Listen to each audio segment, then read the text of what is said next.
একটা বক্তব্য দেই। তার আগে একটু শোনেন। আমি আসলে যে কারণে এই শব্দটি লিখেছি সেটা আসলে আমি বলতে চেয়েছি, আমি বোঝাতে চেয়েছি যে এই শব্দটা যখন আপনারা আমাদের প্রতি ব্যবহার করেন, আমাদের খারাপ লাগে। এখন আপনাদের প্রতি আমি ব্যবহার করলাম। আপনাদের যে এত খারাপ লাগছে, তাহলে যে গত ২ বছর আপনারা ব্যবহার করেছেন এই শব্দগুলো, আমাদের কেমন লেগেছে? আপনারা তো একের পর এক ব্যবহার করেছেন। স্বজন হারানোর বেদনা ড্যাশ না। কেন অন্য কোনো ভাষা ছিল না আপনাদের মুখে? আন্দোলনের ভাষায় অন্য কোনো ভাষা ছিল না? আন্দোলনের পরবর্তীতে আপনারা এগুলো ব্যবহার করলে কেমন লাগে মানুষের তখন? আর সাংকেতিক শব্দে আপনাদের এত গায়ে লাগলো। আমি গায়ে লাগাতে চেয়েছি আসলে। আমার বয়স ৪৫।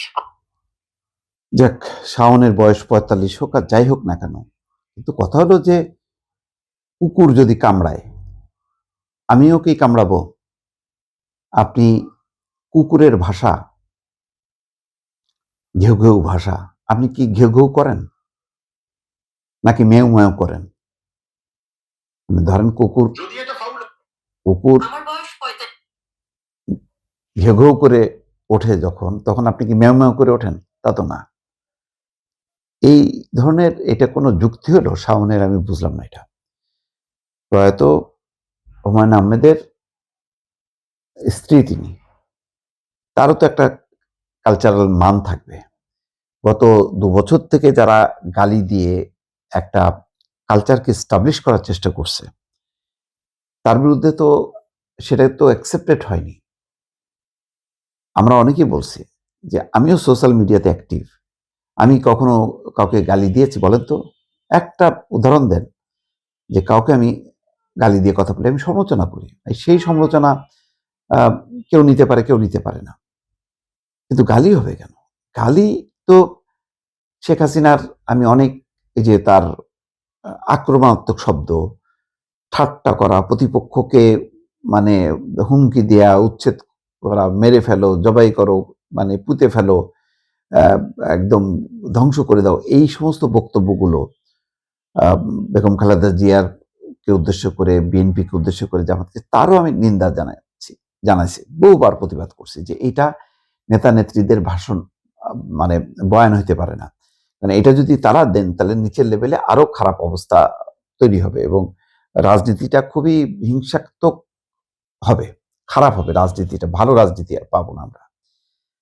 তার থেকেও আরেক ধাপ আমরা খারাপ পরিণতি দেখলাম এই গত ২ বছরে। এই আগস্ট পরবর্তী বা তার আগের থেকে শুরু হইছে। সেটা হচ্ছে একদম সরাসরি গালি দেয়া। সেই গালি দিয়ে কেউ আবার যাতে আম Facebook বা YouTube যাতে মানে সেই কনটেন্টটা যাতে আটকায় না দেয়, সেগুলো অ একটু মিউট করা, একটা টোন দিয়ে সেটাকে আ মানে থামানো। কিন্তু মানুষ বুঝে যায় যে কি গালিটা। সেটা ঠিকই বোঝে। YouTube বা Facebook কর্তৃপক্ষ বোঝে কিনা জানি না। কিন্তু সাধারণ মানুষ বুঝে যায় যে এটা একটা গালি দিয়ে বলা হলো। সেইজন্য সেখানে অন্য একটা আ সাউন্ড দিয়ে সেটাকে আ বন্ধ করা হলো। তো সেটা যেমন খারাপ, সেটা গত ২ বছর থেকে আমি বহুবার বলছি।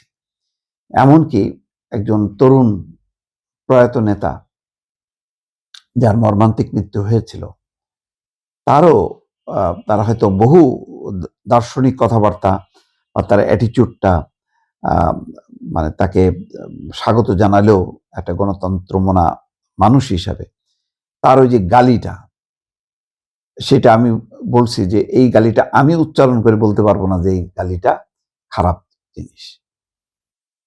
কিন্তু আমি আকার ইঙ্গিতে বলছি, আপনারা বুঝতে পারছেন। এবং তার অনুসরণে কি হয়েছে?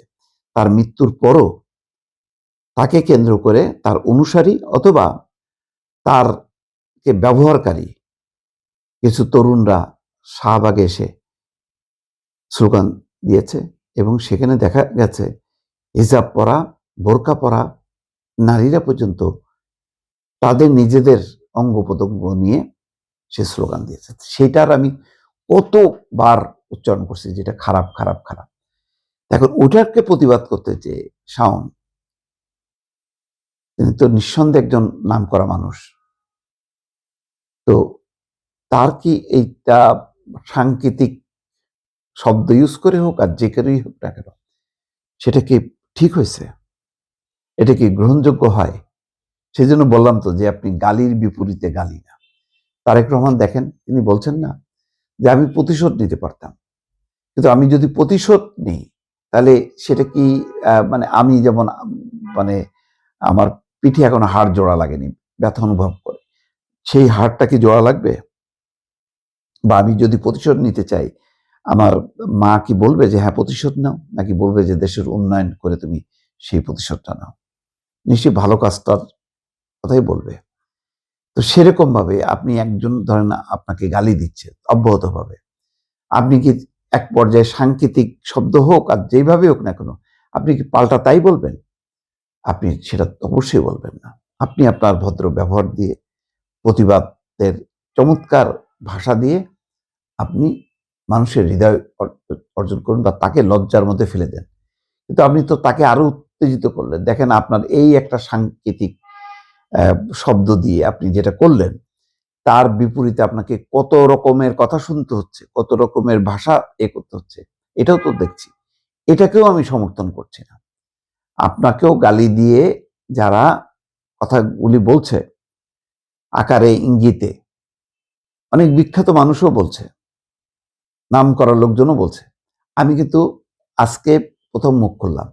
এর আগ পর্যন্ত কিন্তু আমি কথা বলি নাই। কিন্তু আপনি এটাকে যখন নাকি ডিফেন্ড করতেছেন, আপনি বলতে পারতেন যে আমি আসলে সাময়িক উত্তেজনার জন্য বা রাগ হয়ে করছি, সরি আমি এটা উইথড্র করে নিলাম। আমি এটা ভবিষ্যতে ব্যবহার করব না। সেটা না করে এটার পক্ষে আপনি ওকালতি করতেছেন। এটা উচিত না।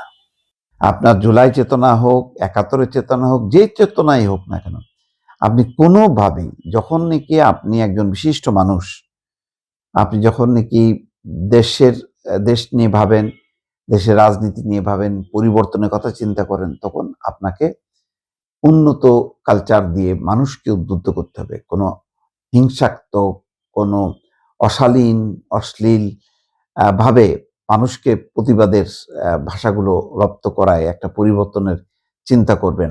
সমাজে ভালো কিছু হবে, রাজনীতিতে ভালো কিছু হবে। এটা হবে না। এটা বুঝতে হবে।